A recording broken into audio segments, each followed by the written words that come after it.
Hello, my dear friends and my dear students. This is my English book 7. From the second unit, we are going to learn second chapter where we are going to encounter with two short and simple fables. But for today, we'll cover the introduction and warmer only because both are very interesting and informative. So, are you ready? Let's go for it then. We'll start with the introduction. Two fables म्हणजे दंतकथा. आता या दंतकथांबद्दल माहिती आपल्याला introduction पार्टमध्ये मिळणारच आहे. So let's start the introduction. A fable is a very short story usually with animal characters or even inanimate things that speak. दंतकथा म्हणजे काय असतात? छोट्या छोट्या गोष्टी असतात आणि त्यांच्यामध्ये सर्वसामान्यपणे प्राण्यांचाच पात्र म्हणून उपयोग केला जातो किंवा कधीकधी इवन इनॲनिमेट थिंग्स म्हणजे निर्जीव वस्तूसुद्धा त्याच्यामध्ये पात्र म्हणून असतात आणि ते बोलतातसुद्धा. That speak. A fable usually ends with a message or a moral. आणि या दंतकथांचा शेवट शक्यतो एका चांगल्या संदेशाने किंवा नीतिमूल्याने केलेला असतो. It tells you about the ways of the world and how one should behave in society. आणि या दंतकथांमधूनच आपल्याला जगाचे नीतिनियम, जग कशा पद्धतीने चालतं याची माहिती मिळते आणि त्याचबरोबर आपण या जगामध्ये वागताना कशा पद्धतीने वागलं पाहिजे, कशा पद्धतीने राहिलं पाहिजे, समाजाबद्दलची आपली कर्तव्य वगैरे काय आहेत, या सर्व गोष्टींचा उहापोह या दंतकथांमध्ये केलेला असतो. These two fables come from Aesop, the famous Greek story teller. आणि या ज्या दोन दंतकथा या पाठामध्ये आपल्याला पाहायच्या आहेत या इसॉपमधून घेण्यात आलेल्या आहेत. आणि इसॉप म्हणजे काय? तर the famous Greek story teller हा एक अतिशय प्रसिद्ध असलेला असा ग्रीकमधील कथाकार होता. या ठिकाणी आपण पाहू शकतो. This is the photograph of that Greek story teller Aesop. And also you have to keep it in mind the spelling of this storyteller Aesop, Aesop, because it is different, so you have to keep it in mind, you have to recite it again and again. So this is Aesop who has written these stories. Let me tell you some more information about this Aesop because it is interesting. Who was Aesop? He was a great fabulist and storyteller of 6th century before Christ. म्हणजे इसवी सनापूर्वीच्या 6व्या शतकातील तो एक ग्रीकमधील अतिशय प्रसिद्ध असा कथाकार होता. Actually Aesop was a former Greek slave who wrote hundreds of stories which are known as Aesop's fables throughout the world. खरं म्हणजे हा एक पूर्वीच्या काळातला गुलाम होता ज्याने शेकडो गोष्टी लिहिल्या आणि ज्या आज इसॉप नीती म्हणून प्रसिद्ध आहेत संपूर्ण जगामध्ये. Aesop's fables is still the best collection of morality tales. आणि त्याच्या या ज्या गोष्टी आहेत या आजही जगातील सर्वोत्तम साहित्यापैकी सर्वोत्तम नैतिक कथांमध्ये गणल्या जातात. More than 725 stories of him told from person to person and retold again according to the local conditions. त्याच्या साधारणपणे 725 पेक्षा जास्त गोष्टी या व्यक्ती टू व्यक्ती, पर्सन टू पर्सन म्हणजे अशा तोंडी सांगण्यात आलेल्या आहेत आणि त्या त्या परिसरातील, त्या त्या भागातील, देशातील स्थानिक परिस्थितीनुसार या गोष्टी पुन्हा पुन्हा सांगण्यात आलेल्या आहेत. टोल्ड म्हणजे सांगितल्या गेल्या आणि रिटोल्ड म्हणजे पुन्हा सांगितल्या गेल्या. At first the purpose of those stories was मिअर entertainment but later on largely as a means for teaching a moral or lesson. म्हणजे सुरुवातीला या गोष्टींचा उद्देश हा फक्त मनोरंजन, करमणूक एवढाच होता, परंतु नंतर मात्र त्यांचा उपयोग खऱ्या अर्थाने नैतिक मूल्य समाजामध्ये रुजवण्यासाठी, शिकवण्यासाठी करण्यात आला. आता या इसॉपच्या गोष्टींपैकी काही गोष्टींची नावं मी जर तुम्हाला सांगितली तर तुम्हालासुद्धा लक्षात येईल की या गोष्टी आपण ऐकलेल्या आहेत. For example the tortoise and the hare, ससा आणि कासवाची गोष्ट. The fox and the grapes, आंबट द्राक्ष. The lion and the mouse, the boy who cried wolf, लांडगा आला रे आला. The fox and the crow, These are his great creations.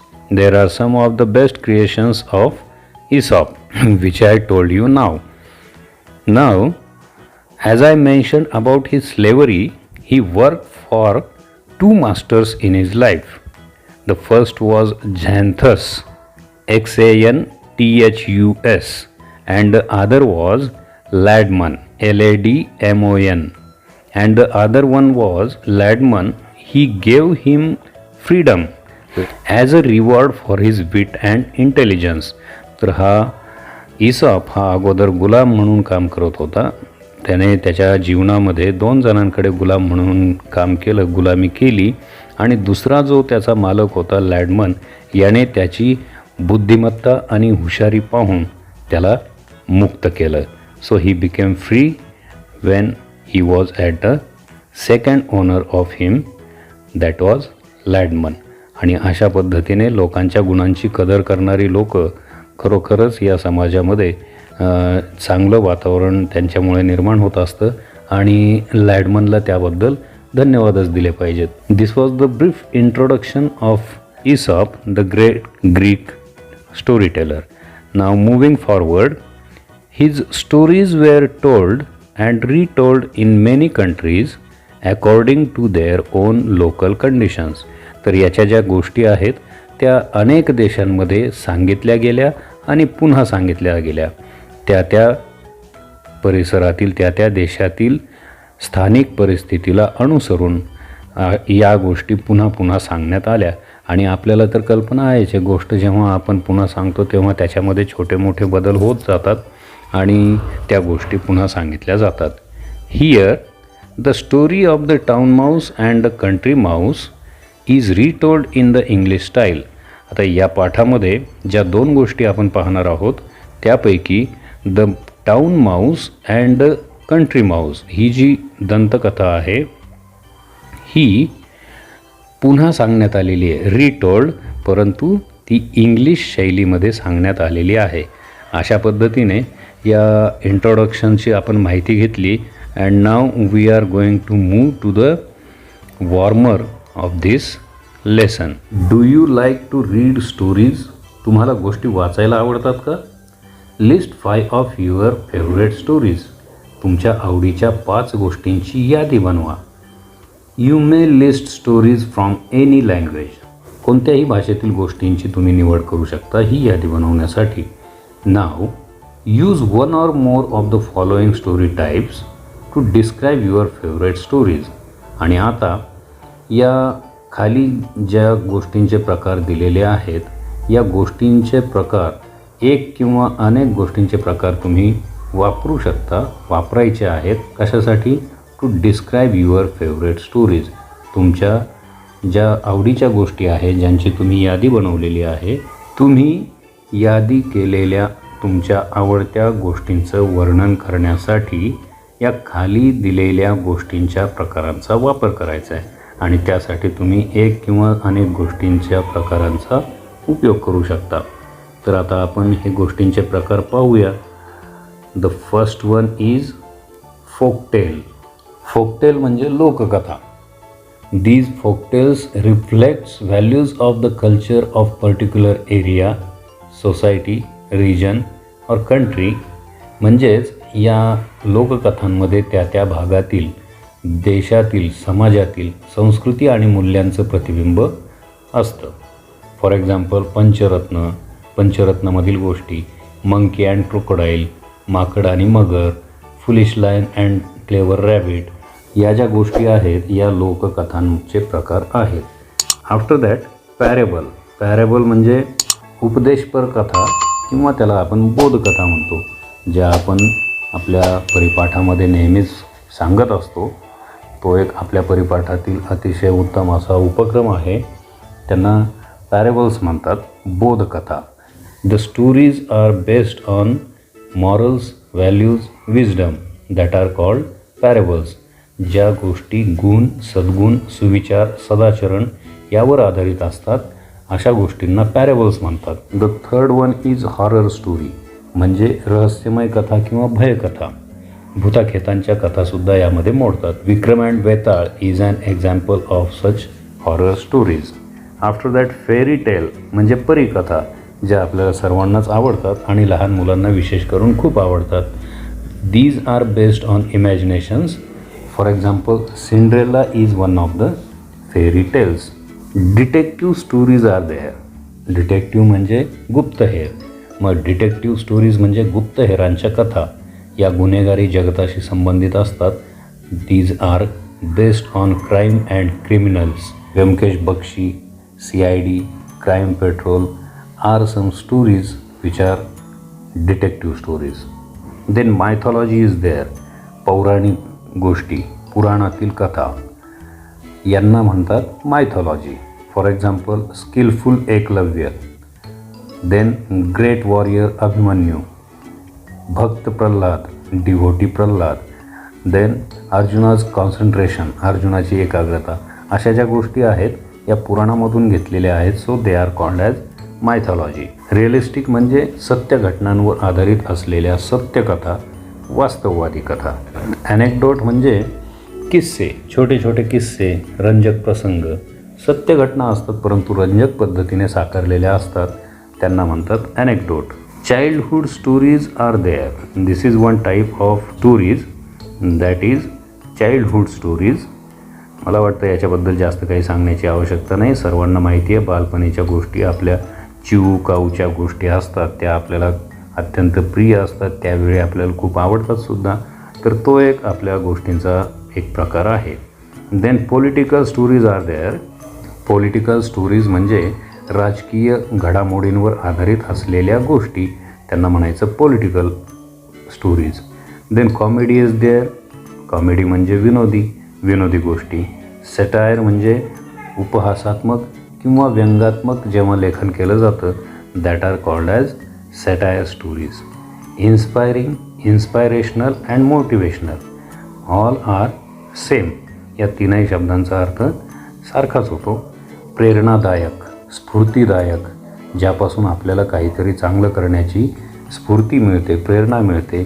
These stories are called as inspiring or inspirational or motivational stories.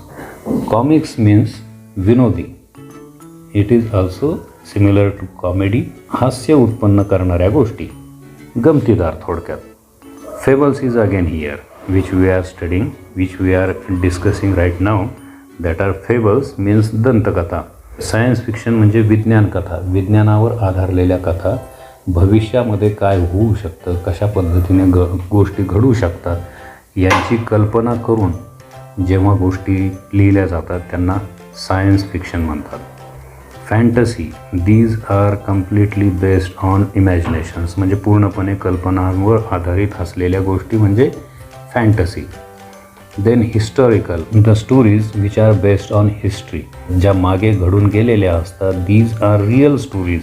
For example, Chhatrapati Shivaji Maharaj and Swarajya. These are real stories. These things are happened in the past, in the 16th century, 16th to 17th century. These things are happened, so it is historical and we learn it total history of Chhatrapati Shivaji Maharaj and Swarajya in our 4th standard. Next is adventure म्हणजे साहस कथा, ज्याच्यामध्ये पात्राच्या साहसाचं, धाडसाचं वर्णन केलेलं असतं. That are called as adventure stories. Then wit and humour म्हणजे त्यातील पात्रे अतिशय बुद्धिमान असतात आणि विनोदीसुद्धा असतात. अशा गोष्टी ज्यांना आपण विट अँड ह्युमर गोष्टींच्या प्रकारामध्ये मोडू शकतो. रोमॅन्टिक म्हणजे अद्भुतरम्य, कल्पना विश्वात रमणारा. म्हणजे या गोष्टींमधील पात्रे जी असतात ती स्वप्नाळू असतात आणि ती स्वतःच्या स्वप्नांमध्ये दंग असतात. ती स्वप्ने पूर्ण करण्यासाठी त्यांची धडपड चालू असते आणि त्यांचा जो लेखाजोखा या गोष्टींमध्ये असतो त्या गोष्टींना म्हणायचं romantic stories. School stories as we all know त्या शाळा जीवनाशी संबंधित असतात. Then social are there. Social म्हणजे सामाजिक जीवनाशी आपण कशा पद्धतीने वागलं पाहिजे, बोललं पाहिजे, कसं एकमेकांशी राहिलं पाहिजे मिळून मिसळून, कसे आपण सामाजिक नियम पाळले पाहिजेत, अशा सर्व गोष्टींशी संबंधित सोशल स्टोरीज असतात. Then story with a twist, ज्या गोष्टींमध्ये असे काही प्रसंग असतात की ज्यामुळे त्या गोष्टीला वेगळंच वळण मिळतं, that are called as story with a twist. Then tragedy म्हणजे शोककथा. ज्या गोष्टींचा शेवट दुःखाने होतो अशा गोष्टींना ट्रॅजेडी म्हणतात, म्हणजेच शोककथा. मॉरल स्टोरीज म्हणजे नीतिमूल्यांवर आधारलेल्या गोष्टी, that are called as moral stories. I think there are 10 to 20 story types are given here, and you have to use one or more story types to describe your stories, to describe your 5 favorite stories.